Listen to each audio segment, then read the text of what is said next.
Hey TLC, my name is Jamie Flanagan. I'm 23 from Clifton, Texas, and I own Sweet Addiction.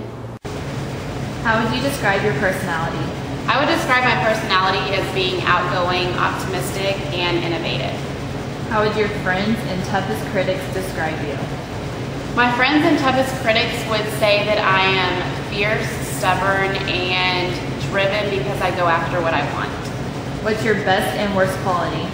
My best quality is that I can start up a conversation with anyone and they feel comfortable around me. And my worst quality is that I have been known in the past to be a procrastinator, but since being a business owner, I've had to learn the hard way and overcome that. What types of things push your buttons and why? What pushes my buttons is when people tell me to calm down because I don't feel like I'm overreacting about the situation. Tell us about your background and upbringing or past. How did that help or hurt the person you become today? I was raised in a family of 6 with a twin sister and the youngest of 4. My family has always been supportive in every decision that we've ever made, and it's helped who I've become because they've always encouraged me to go after what I want. How do you feel you react to criticism?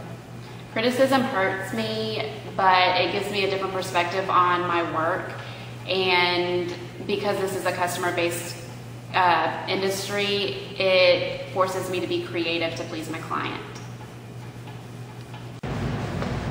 What types of people do you like? What types of people rub you the wrong way? I like people that are funny and outgoing because they make the situation more enjoyable and I can feed off their energy. And I dislike people that take the situation too seriously and can't take a joke because I like to have fun. If you're an ingredient, what would you be and why? If I were an ingredient, I would be sprinkles because I like to come out on top with some pizzazz. How would you describe your character as it pertains to the competition? Why? I believe in playing fair, but if someone wants to play dirty, I will start a food fight. If you've watched any episodes of Next Greatest Baker, which cast members do you most relate to and why? I think from season 1, I most relate to Megan because like her, I am kind of quiet, but she was definitely the one to watch out for. Tell us about your food industry experience. I graduated from Le Cordon Bleu in Austin, Texas in 2010. I worked at Be My Cupcake in Austin, Texas, and I worked as a cake decorator at HEB in Leander, Texas.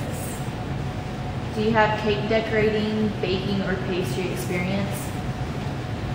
I learned baking, cake decorating, and patisserie while attending school at Le Cordon Bleu. I learned structure from taking a class from Mike McCary while he was in Austin, Texas, and I learned baking at Be My Cupcake.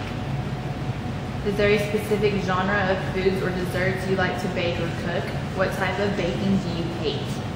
Right now I enjoy baking cheesecakes because it lets me be creative with making new flavors, and I hate quick breads because they're not challenging.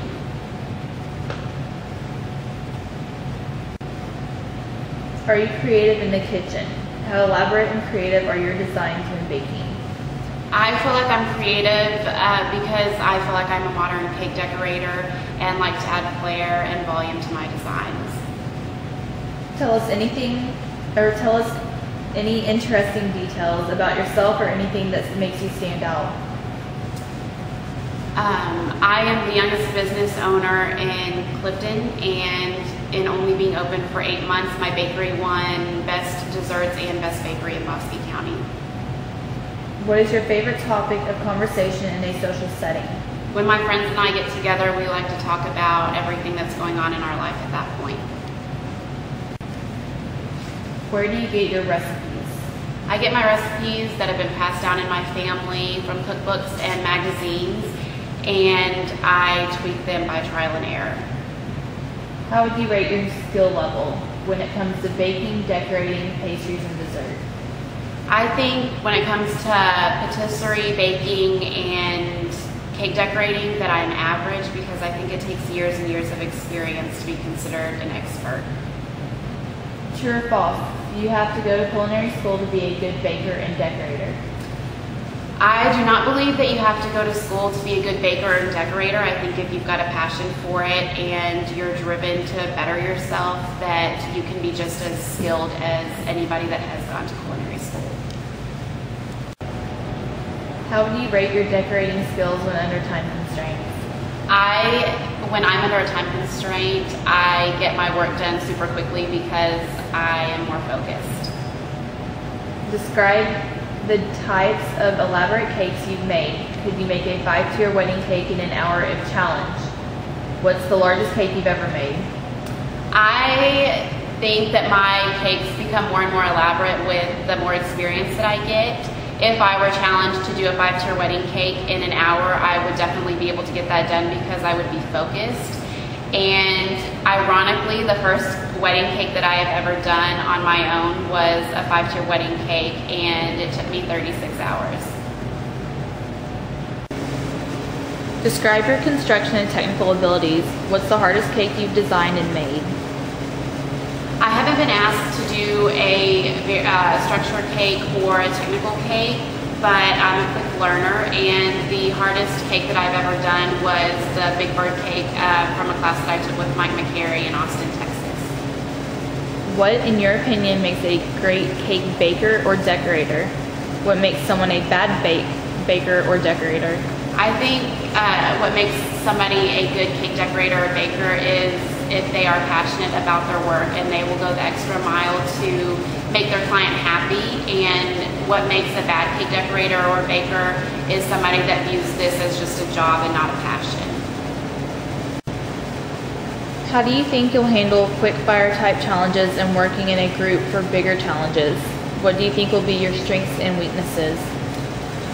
Quick fire challenges make me nervous because I've never had to do anything like that before. I love the idea of being in a group because people can brainstorm and put their ideas together to create an extravagant finished product. My strength in a group setting is that I can cut, layer, fill, and ice a cake quickly, and my weakness is my technical ability. What type of role do you generally play in groups? I tend to play, can we start that one over again? What kind of role do you generally play in groups? I keep people on task when they are being unproductive in a group setting. Are you competitive in nature? I am competitive in nature. I have a twin sister, and we always compete with each other, whether it's running quicker or lifting heavier when we work out. How are you going to play the game if you are selected for the show? If I'm selected for the show, I'm going to play the game with an open mind and the willingness to exceed every challenge. Define what kind of competitor you'll be. By nature, I'm a winner, so I'm going to work hard and play harder. Do you have a secret weapon? My secret weapon is that I am shy and look innocent, but what I'm really doing is observing everyone and using that to my advantage in the future. If you're up against other contestants, will you be competitive in order to win the cash and prizes? How far will you go to win? This competition is to showcase your talent, not to make friends. If I wanted to make friends, I would be applying for MTV's Real World, so I'm not going to lose any sleep by making enemies.